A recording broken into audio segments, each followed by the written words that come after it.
今天带您见识一支发夹的正确打开方式，学到就是赚到，直接堪称万能发夹。大家好，欢迎来到美食菜味。相信爱美的女生们在平时梳头发时都离不开这种实用的好物——一字夹。不仅价格亲民，而且它小巧便携，可以帮助我们轻松固定发型，解决我们的碎发问题，成为了女生们固定发型的好帮手。但是除了固定发型外，一字发夹还有许多的妙用哦。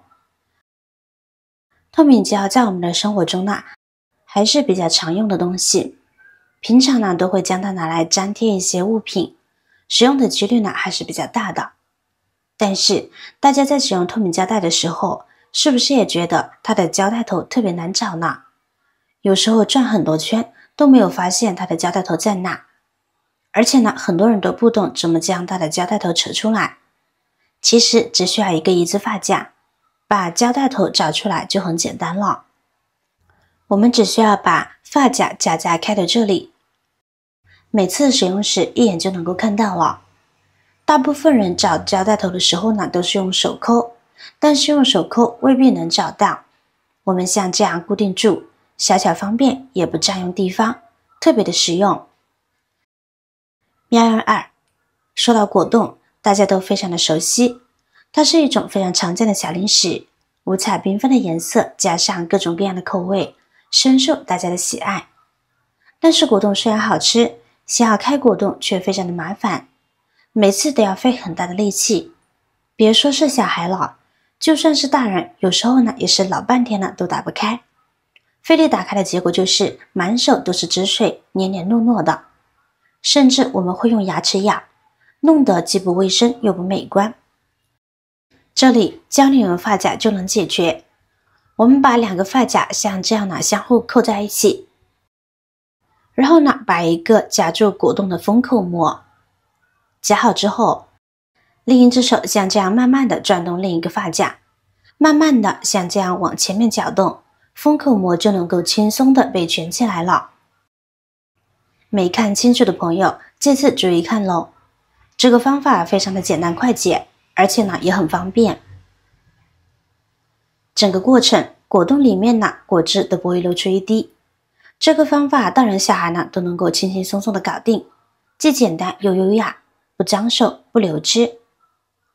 妙用三，这边我们准备一个衣架，再多准备几个发夹，然后我们像这样用发夹夹住衣架，夹到最顶端固定住就好了。每间隔5公分夹一个发夹，每个发夹的间距保持一样就行。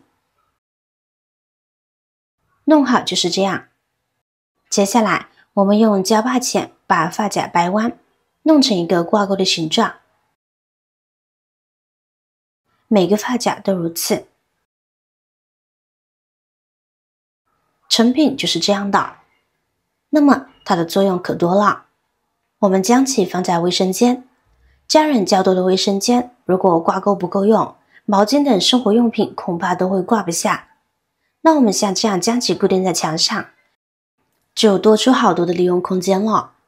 毛巾是我们每天都要用到的生活用品，每次用过后的毛巾都是湿哒哒的，肯定是要挂起来晾干，避免滋生细菌。而且不能几块毛巾堆叠放，像这样处理，毛巾就有自己独立的空间了。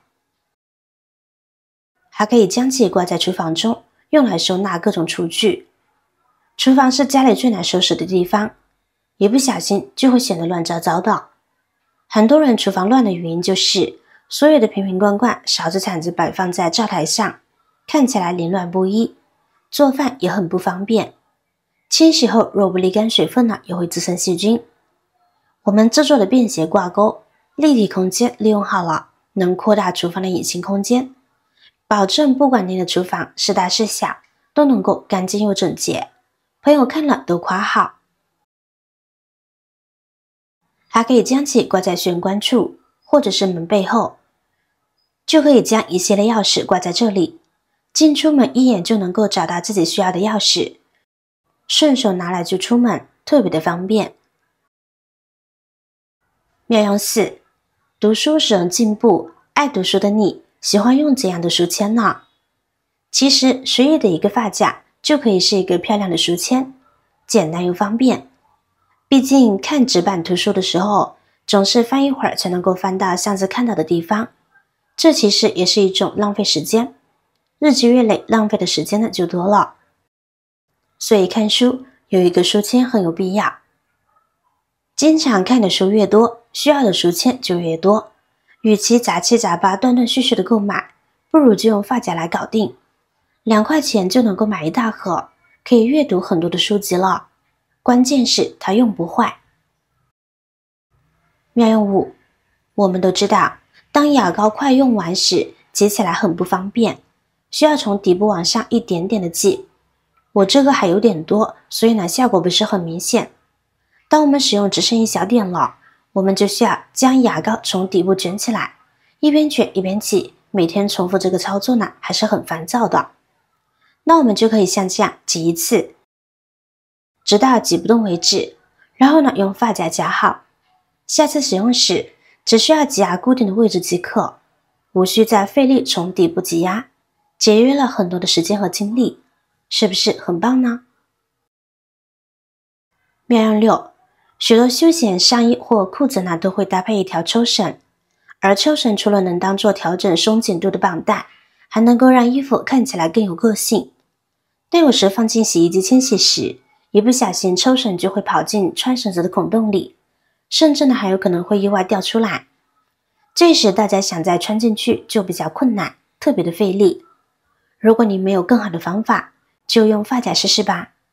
我们就用发夹夹住绳头，然后呢把发夹穿进这个孔中，然后用2手将发夹朝着前方移动，